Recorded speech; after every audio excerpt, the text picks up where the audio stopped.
দেখো বন্ধুরা, এখানে জ্যান্ত রুই মাছ এনেছে। এই যে ভাজা বসিয়েছি।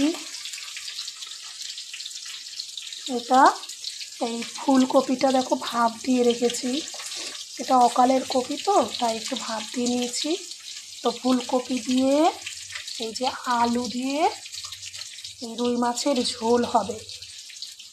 তো এই দেখো মশলা করে রেখেছি।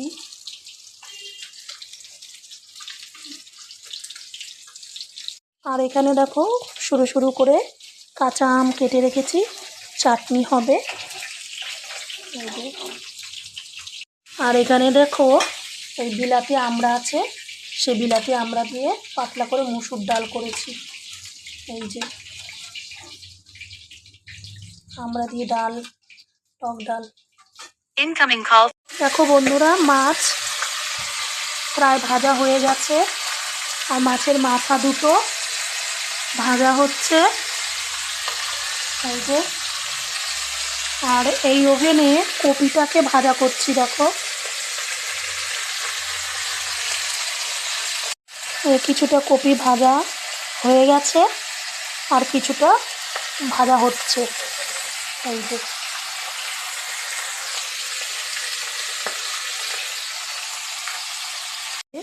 মাছের ঝোল করব। তো আলুটা দিয়ে দিলাম কড়াইতে, একটু শুকনো লঙ্কা, কালো জিরে ফোড়ন দিয়ে আলুটা ভাজা করে মশলাটা দিয়ে কষিয়ে নেব। দেখতে থাকো বন্ধুরা।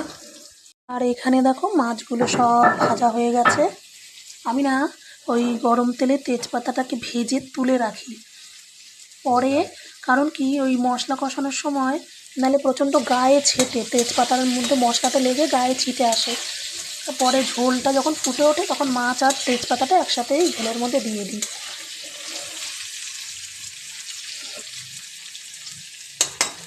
ওটা মাছের তেলটা আগে ভাজিনি, কারণ গায়ে প্রচণ্ড ছেটে, আলুর সাথে দিয়ে ভেজে নেব।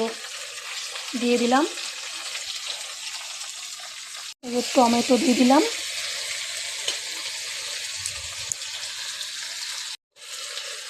মশলাটা দিয়ে দিচ্ছি।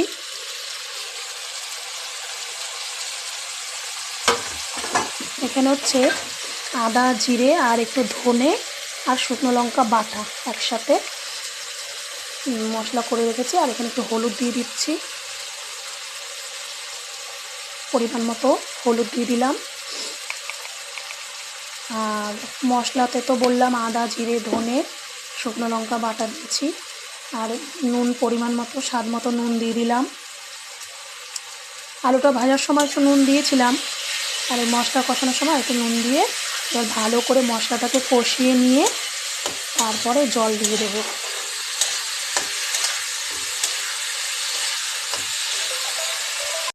দেখো মশলাটা অনেকটা কষানো হয়ে গেছে।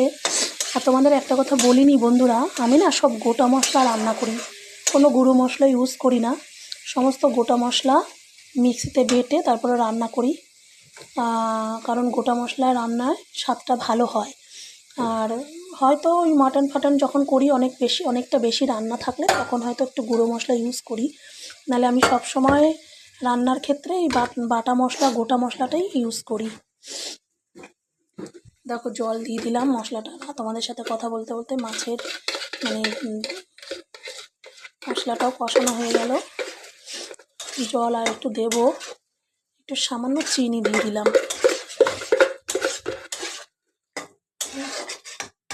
সামান্য চিনি অল্প একটু দিয়ে দিলাম।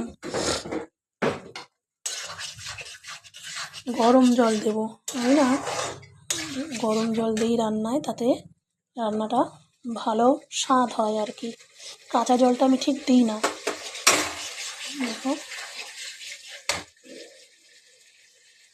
দেখো কপিগুলো দিয়ে দিলাম, ভেজে রেখেছিলাম হালকা করে, ভেজেছি কপিগুলো, আগে ভাপ দিয়ে নিয়েছি, তারপরে হালকা করে ভেজে রেখেছিলাম। তো কপিগুলো দিয়ে দিলাম মশলার সাথে। এবার কপিগুলোকে কষিয়ে নেব। আমি এখনও ফাইনালি জলটা দেইনি, সামান্য একটু জল দিয়েছিলাম, মশলাটা শুকনো শুকনো হয়ে গেছিলো তো তাই। দিয়ে এবার কপিগুলো ভালো করে মশলার সাথে মিশিয়ে নিয়ে তারপর একটু ফাইনালি গরম জলটা দিয়ে দেবো। বন্ধুরা ফুলকপি আলু কষানো হয়ে গেছে, এবার জল দিয়ে দেবো।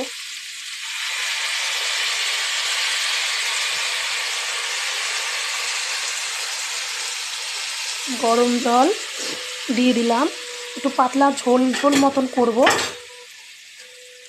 তাই একটু বেশি করে জল দিলাম, আর একটু জল দিতে হবে।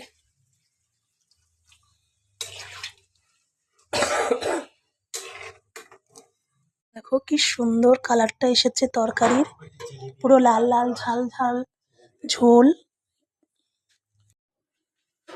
তরকারিতে একটু এরকম চিনি দিলে মশলা কষানোর সময় তার কালারটা এরকম আসে। আর তাছাড়াও কপির তরকারি একটুখানি চিনি হালকা দিতেই হয়। এই যে ঝোলটা ফুটে উঠলে তারপর মাছটা দিয়ে দেব। এবার বন্ধুরা আমের চাটনিটা করে নেব। সামান্য একটু সর্ষের তেল দিয়ে একটা শুকনো লঙ্কা ফোড়নে দিয়ে দিলাম, আর এবার একটু সর্ষে দেবো ফোড়নে। সর্ষে ফোড়ন দিয়ে দিলাম, খুব ছেটে সর্ষেটা দিয়ে আমগুলো দিয়ে দিলাম। আমগুলো প্রচণ্ড টক বন্ধুরা, সেই কারণে কি করেছি, একটু গরম জলে মানে হালকা একটু ফুটিয়ে নিয়ে জলটা ছেঁকে নিয়েছি, ভাপ দিয়ে নিয়েছি যাকে বলে। এই যে সর্ষে ফোড়ন দিয়ে চাটনিটা আবার বসিয়ে দিলাম, একটু নুন দিয়ে দিলাম, সামান্য একটু নুন দিয়ে দিলাম, হলুদ দেবো না, চাটনিটা একটু সাদা সাদা হবে।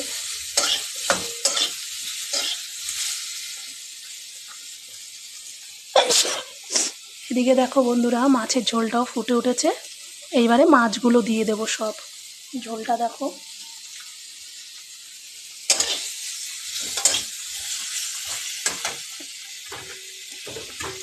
এবার এর মধ্যে বন্ধুরা দিয়ে দেবো কাটিং মিশ্রি। দেখো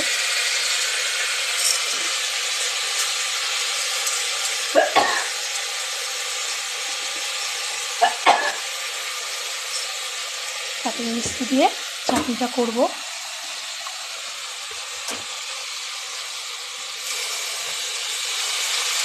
জল কম করেই দিলাম, কারণ এই মিশ্রিটা দিয়েছি তো, এবার একটু জল বেরিয়ে যাবে। দেখো মিশ্রিটা গড়লেই জলটা বেরিয়ে যাবে।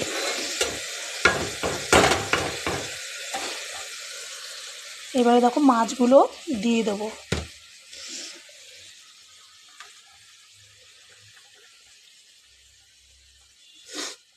প্রথমে মাথাগুলো দিয়ে দিলাম, একে একে সব মাছগুলো এবার দিয়ে দেবো।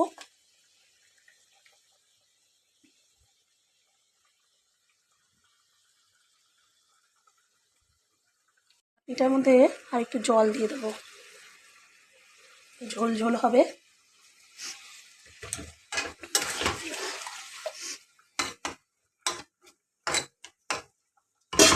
আর ওদিকে দেখো মাছগুলো সব দেওয়া হয়ে গেছে, ঝোলের মধ্যে সব মাছগুলো দিয়ে দিয়েছি। এই যে এবার ধনেপাতা কুচি ওপর দিয়ে ছড়িয়ে দেবো। কষানোর সময় একটু ধনেপাতা দিয়েছিলাম, তোমাদের তো এর আগে রান্নার ভিডিওতে আমি দেখিয়েছিলাম যে আমি একটু কষানোর সময় ধনেপাতা দিই। পাতাগুলো সব উপর দিয়ে দিয়েছি ছড়িয়ে, একটু ঝোলে মাছগুলো ডুবিয়ে দেব ভালো করে।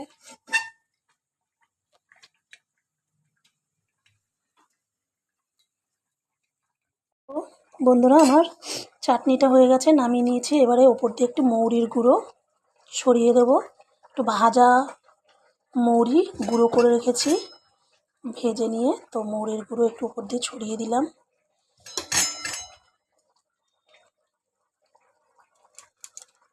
এই যে আমার চাটনি কমপ্লিট।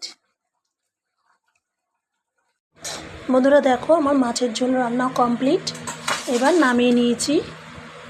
এবারে ভাগ করে নেব থালাতে,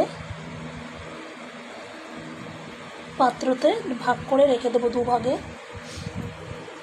এটা মাছ ভাজার থালা ছিল, এটাতে আমাদেরটা রাখবো, আর ওটাতে শ্বশুর শাশুড়িদের জন্য রাখা হবে। এই যে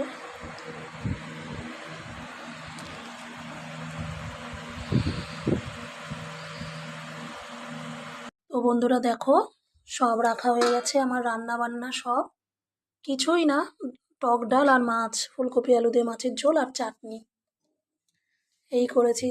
এ দেখো মাছ, এত মাছ তো তাই একসাথে তরকারিগুলো রাখিনি, তরকারিটা আলাদা বাটির মধ্যে রেখেছি, আলু আর কপি ঝোলটা আলাদা রেখেছি আর মাছগুলো আলাদা থালায় রেখেছি, তাহলে দিতে সুবিধা হবে।